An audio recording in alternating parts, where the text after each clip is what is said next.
Pán s vami. Čítanie zo svätého Evanjelia podľa Lukáša.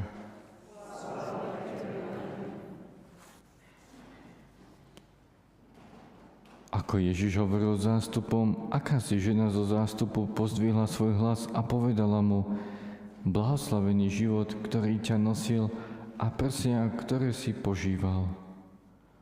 Ale on povedal: skôr sú blahoslavení tí, čo počúvajú Božie slovo a zachovávajú ho.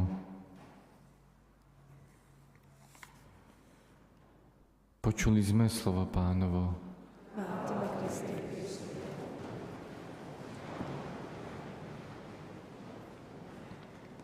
Máme v predvečer slávnosti na nebovzatia Panny Márie, tak možno je dobré zamyslieť sa nad tým, ako sa naša nebeská Matka pripravila na túto dôležitú hodinu, ktorá čaká nás všetkých, a to je smrť.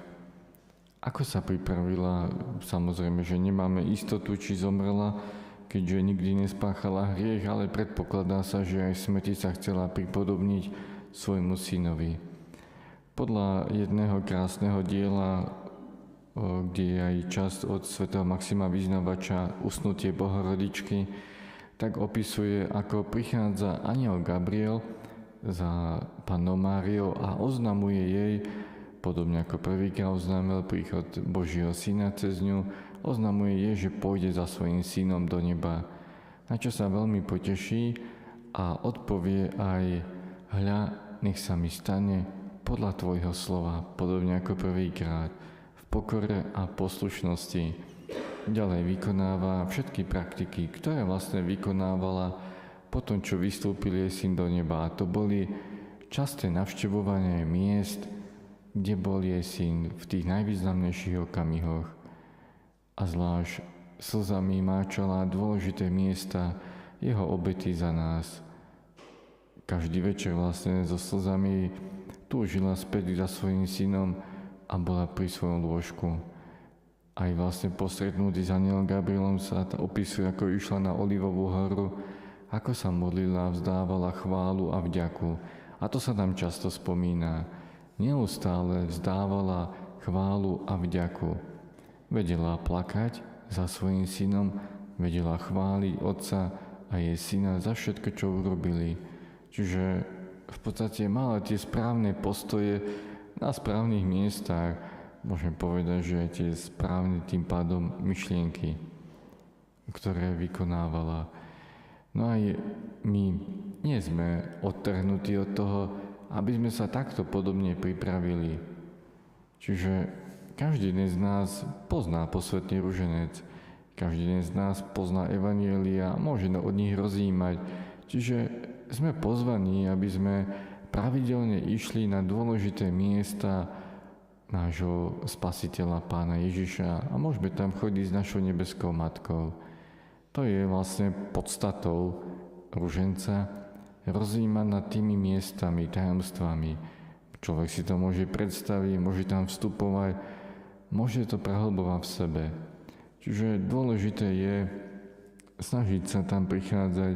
Niekedy je takou škodou, že napríklad keď je októbri, tak viacej zdôraznené, aby sa prečítal úryvok, povedzme, nejaké tajomstvo, tak sa to vykoná, aby to tam bolo, lebo je to predpísané.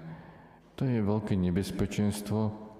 Je dôležité niekedy dať si také miesto ticha, zamyslieť sa, aké tajomstvo vlastne ja sa idem pomodliť. O čom, kam vstupujem, na aké miesto, s kým tam budem, aj čo tam vlastne prežil Pán Ježiš. Aby sme nevykonávali modlitbu ruženca, aby bola. To je niekedy lepšie ju takto nevykonať možno, ako ju vykonať len aby bola. Vždy máme mať túžbu vlastne prežiť ju, prehlbiť ju,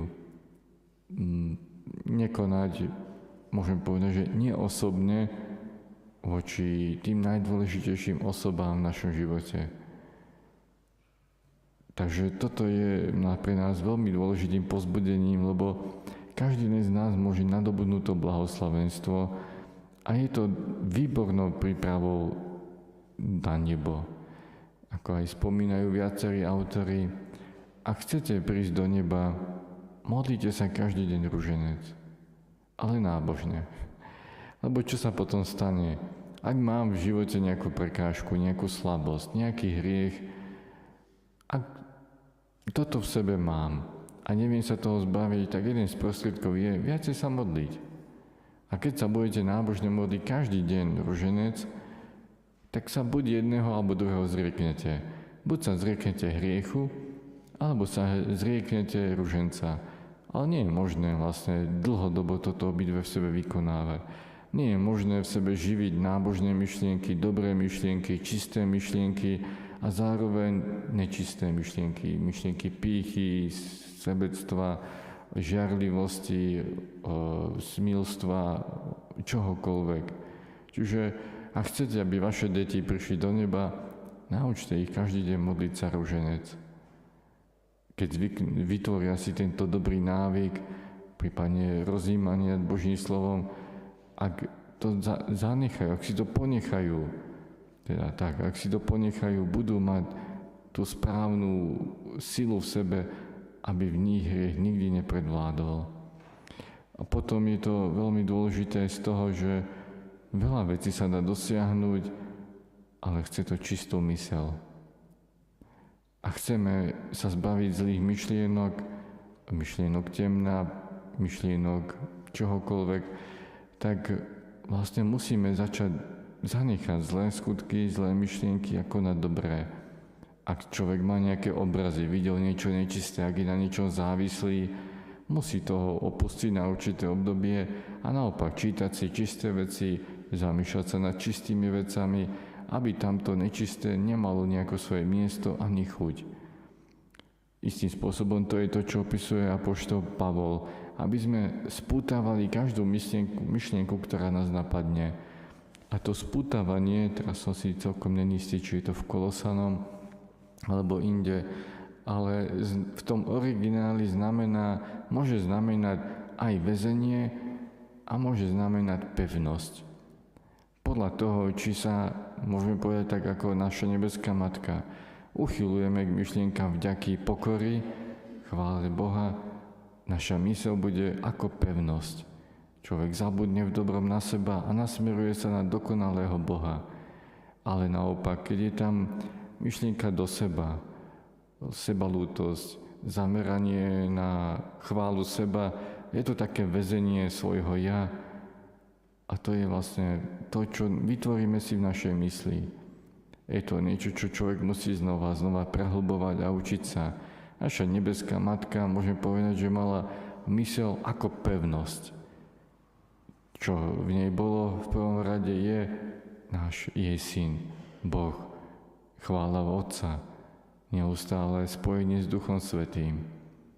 Čiže majme aj my tú túžbu vytvoriť si myseľ ako pevnosť, pomaličký krok za krokom sa v tom zdokonalovať, aby sme neboli naopak môžem povedať, že taký chorý sebou. Lebo to sa potom stávame väzením sami sebe ako Lucifer. Naša nebeská matka nás chce mať pri sebe, je nám vzorom. Chválme, oslavujme je v vznešenej čnosti to, ako krásne dokážala žiť, myslieť, rozjímať a uskutočňovať Božiu vôľu.